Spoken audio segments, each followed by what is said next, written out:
Hello everyone, and welcome to our channel.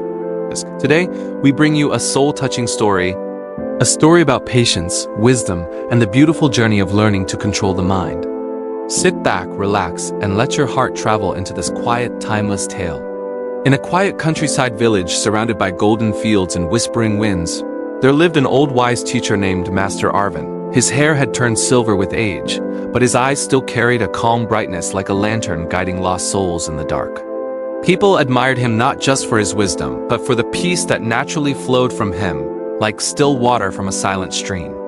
One morning, a young learner named Taro arrived at Master Arvin's small wooden hut. Taro was troubled, his mind constantly filled with fear of failure, overthinking, and doubts that kept him awake through many sleepless nights.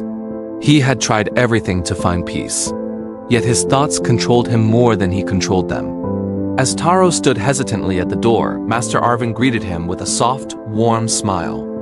"Come, sit with me," he said, motioning toward a bench beneath a large, ancient oak tree. The leaves above them danced gently in the wind, casting shifting shadows across the ground. Taro finally spoke, his voice trembling. "Master, my mind is a storm. I cannot escape my own thoughts. Please teach me how to control them."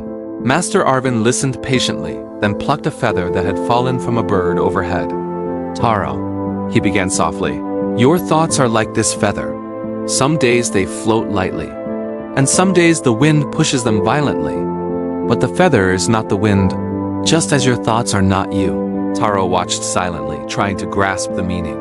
"But Master, how do I stop the wind inside me?" The wise teacher smiled and picked up a small clay cup filled with water. He slowly stirred it with his finger, making ripples dance across the surface. "This cup," he said, "is your mind, and these ripples are your thoughts.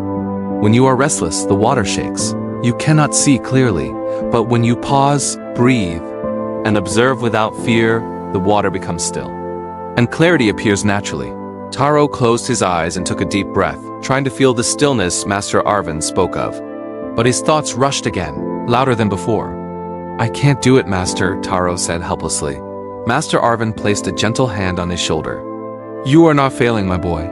You are learning. Even the strongest tree bends before it stands tall." The next day, Master Arvin brought Taro to a river. The water flowed calmly over the stones, creating a soft, peaceful melody. He told Taro, "The river never fights the stones. It simply flows around them. Your thoughts are the stones. Your awareness is the river." Day after day, Taro practiced. He sat by the river. He listened to the wind. He breathed slowly, learning to observe each thought that passed through his mind like leaves floating on water. Weeks turned into months. Gradually, Taro began to feel something he never had before: moments of pure stillness. Moments where the storm inside him calmed. Moments where he understood that he didn't have to fight every thought. He only needed to watch them pass. One evening, as the sun painted the sky in shades of gold and purple, Taro approached Master Arvin with a peaceful smile. "Master," he said softly, "my mind is no longer my enemy. I finally feel free." Master Arvin closed his eyes and smiled gently. "Taro, remember this. Controlling the mind does not mean silencing every thought. It means choosing which thoughts deserve your attention, and letting the others pass like clouds drifting across the sky." The old teacher and the young learner sat quietly beneath the oak tree, listening to the soft whisper of the wind, a reminder that true peace comes not from controlling life, but from understanding it. And so, Taro's journey became a beacon of hope for others, a reminder that stillness exists within us, all waiting patiently to be discovered. Thanks for watching. If you liked this story, please don't forget to like, share, and subscribe for more inspiring stories like this.